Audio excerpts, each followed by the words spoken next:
نگاهی به زندگی کودکان کار بلوچستان. همه ما روزانه شاهد زندگی کودکانی هستیم که به خاطر مشکلات مالی با فقر دست و پنجه نرم می‌کنند و هیچ گونه رسیدگی به وضعیت این کودکان نمی‌شود.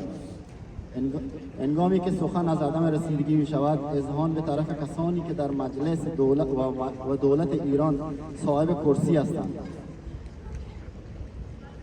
هنگامی که سخن از عدم رسیدگی می شود، اذهان به طرف کسانی که در مجلس و دولت ایران صاحب کرسی هستند می رود.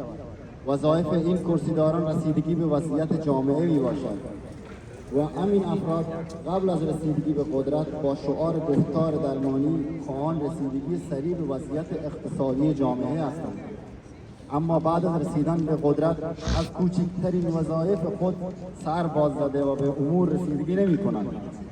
به طور مثال همین افراد که اکنون در دوره 13 مجلس صاحب کرسی تصاحب کرده‌اند تا اکنون هیچ گونه سخنی در رابطه با کودکان کار نگفته‌اند و حتی پیشنهادی در جهت بهتر شدن وضعیت این کودکان نداده‌اند. اما اگر از این صندلی‌داران بگذریم به برخی از تریبونداران که هیچ گونه عملی در رابطه با این وضعیت نکرده‌اند می‌رسیم. سوال مردم از این قشر چیست؟ چرا تا اکنون سخنی در رابطه با این کودکان گفته نشده است؟ آیا ساخت خوابگاه و محل آرامش برای این کودکان کار واجبتر وجود دارد؟ این کودکان به دلیل فقر و ناچار برای زنده ماندن در سرمای طاقت فرسای این روزها بساطه‌های کوچک را می‌اندازند تا شاید بتوانند لقمه نانی پیدا کنند. اما این قربانیان کوچک در کنار این مسائل‌ها بایستی از دست ماموران شهرداری هم فرار کنند، زیرا این ماموران شهرداری که از طرف بالادستی‌ها حمایت می‌شوند کودکانی را مورد ضرب و شتم قرار داده و بساطه‌های این کودکان کار را با خود می‌برند.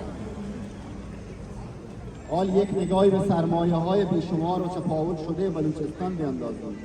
یقیناً می‌توان با این سرمایه‌ها فقر موجود در بلوچستان را ریشه کن کرد، اما متاسفانه حکومت مرکزگرا و ضد بلوچ مخالف این گونه اقدامات است، زیرا این حکومت از همان اوایل قدرت خود بلوچستان را با یک دین غیرخودی می‌گریست. در نتیجه رسیدن به حاکمیتی که در دستان ملت بلوچ باشد تنها راه نجات است، زیرا هیچ یک از حکومت‌های غیر بومی دلسوز من و شما بلوچ نبوده و نخواهد بود.